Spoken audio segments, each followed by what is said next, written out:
Welcome back to developingworship.com. And for those times when you only have just a few moments, sessions like these are just for you. They're not a series, they're just one shot of just a quick thought that I had.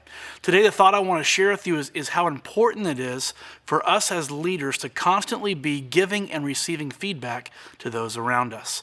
A great mark of a leader is one that not only gives feedback to the team that he or she leads, but also receives feedback from the group that he or she leads. If you are the type of worship leader that is willing to be criticized, willing to be constructively critiqued, then you are showing that you are not trying to hold what you do selfishly, but you are opening it up to your team and saying, what do you see in me? What do you see in my ministry? What do you see in my life? It allows you to be accountable. It allows you to grow and learn by getting other people's perspectives. And it allows you to be better at what you do. One of the greatest things about ministry is that we get to do it with a family. And my hope is that the worship team that you lead, and if you are in a situation where you have church staff working with you, hopefully both your worship team and your church staff are a family. And you have some people both on staff and on your team where you can go to them and say, how am I doing? What can I be better at? What do you see that I'm missing? What are my blind spots?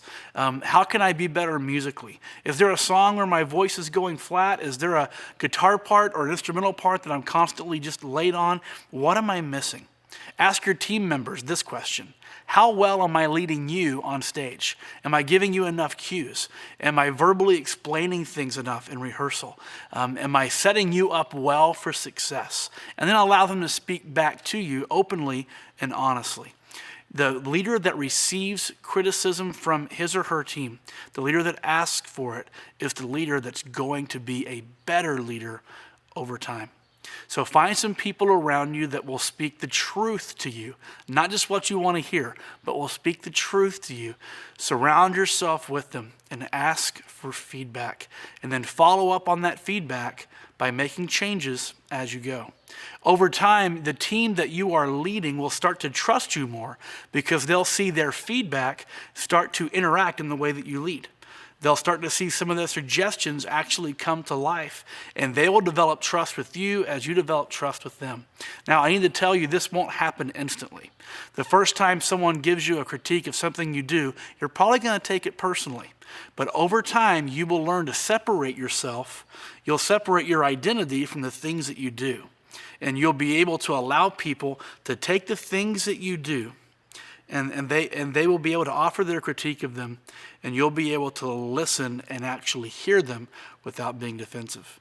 My only suggestion in this area is if you're going to ask for feedback, I would encourage you to wait 24 to 48 hours before you ask for feedback. So if you lead worship on a Monday night, I would encourage you to wait until Wednesday to ask for feedback. We're artists, and we tend to get very emotionally wrapped up in what we're doing.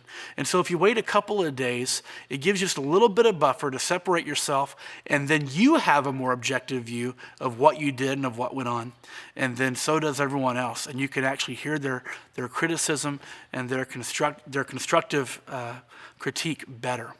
So find a team, listen to them, learn to trust them. Have a little space between the time that you lead and the time that you listen, but listen. Listen to the people around you. Hear what they're saying, and you'll become a better leader. Thanks for watching. Have a good day.